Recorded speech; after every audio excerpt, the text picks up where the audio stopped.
Kabumbukas Star Nation para po sa development nito hong Bagyong Kabayan. Naglandfall na ang Bagyong Kabayan kanina pong alas 9:30 ng umaga. Natukoy po ang sentro nitong tumamang bagyo sa Barangay Concepcion, sa may bayan po ng Manay, sa may Davao Oriental. Batay ho sa datos at impormasyon mula po sa Bombo Radio Philippines Weather Center, humina po ang naturang bagyo pagka-landfall nito doon sa Davao Region. At mula ho sa dating tropical storm ay naging isang tropical depression na lamang sa ngayon. Umaabot na lamang po sa 55 km per hour ang lakas ng hangin nito. Malapit po sa gitna habang umaabot sa siyam na po o 90 km per hour yung pong tinatawag na gustiness o yung lakas ng bugso ng mga paghangin po nito. Gayunpaman, taglay pa rin ang naturang bagyo ang mga paghangin at malalakas na mga pagulan na maaari pong makaapekto ng hanggang sa 420 km radius. Nakataas po ang tropical cyclone wind signal number 1 sa maraming lugar sa buong bansa. Unahin po natin dito sa Luzon. Kabilang po dito ang probinsya po ng Palawan na kinabibilangan po ng mga bayan ng Sofronio, Española, Brokers Point, ang Bataraza, Balabac, Rizal, dyan po sa may bahagi po ito ng Quezon Province. At kasama po dito ang Nara, including o kasama rin po ang Cagayan-Silio Islands. Ito po yung mga lugar na nasa ilalim po ng Luzon area. Sa Visayas naman, kabilang po dito ang Southern Leyte, southern portion ng Samar. Ito ay binubuo po ng Basi, Santa Rita, Malabot, Talalora, Villarreal at ang Pinabacdao. Kasama rin po dito ang southern portion ng Eastern Samar. Kinabibilangan po ng mga bayan po ng Maydulong, siyudad po ng Borongan, Kinapundan, Giwan, Lawaan, Balangiga, Llorente, Gipurlos, Salcedo, Balangkayan, General MacArthur, Hernani at ang bayan po ng Mercedes.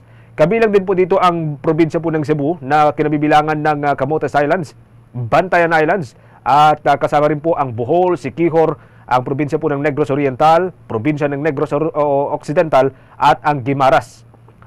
Pangatlo, mga kabumbo, ay dyan sa bahagi po ng Misamis Oriental, Camiguin, Bukidnon, Davao Region.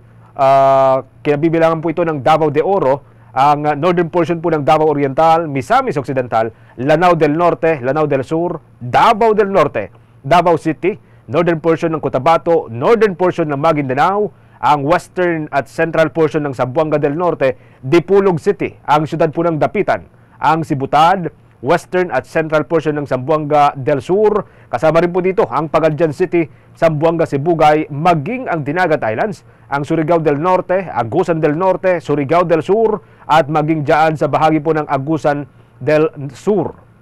Nakatarasin po mga kabumbo ang heavy rainfall warning sa lahat o halos lahat po ng bahagi ng Bohol na maaari pong magdulot ng mga biglaang pagbaha. Kinabibilangan po ito ng bayan po ng Mabini, Alicia, Ubay, President Carlos P. Garcia, Trinidad, San Miguel, Pilar, Sierra Bullones, Carmen, Daguhoy, Banao, Bien, Unido, Talibon, at maging ang mga bayan po ng Buena Vista, Idabangan, Sagbayan, Clarin, Anda, Kadihay, Gindulman, Duero, Tagbiliran City, at maging dyan sa may bahagi po ng Albuquerque. Maliban po sa Bohol o sa probinsya po ng Bohol, nakataas din sa kalintulad na warning ang halos lahat po ng mga bayan dyan sa may Agusan del Sur, mga munisipalidad dyan sa may Lanao del Norte, maging dyan sa may probinsya po ng Bukidnon at sa buong Davao Region kung saan po unang naglandfall ang naturang bagyo. Sa mga kailugan, mga kabumbo, sa mga naturang lugar, ay natukoy po na tumaas sa nakalipas na oras yung pong level ho ng mga ito o level ng tubig sa mga ito at dahil na rin po sa mga pag-ulan na dulot nitong Bagyong Kabayan. Mga kabumbo ka Star Nation, patuloy pa rin pong pinag-iingat ang lahat po ng mga residente sa mga nabanggit na lugar na laban po sa mga posibilidad ng pagbaha at pagguho po ng lupa, lalo sa mga mabababang lugar. Manatili pong nakatutok sa Bombo Radio Philippines, kasabay pa rin po ng patuloy nating pagbibigay ng mga impormasyon dito ho sa binabantayan na Bagyong Kabayan.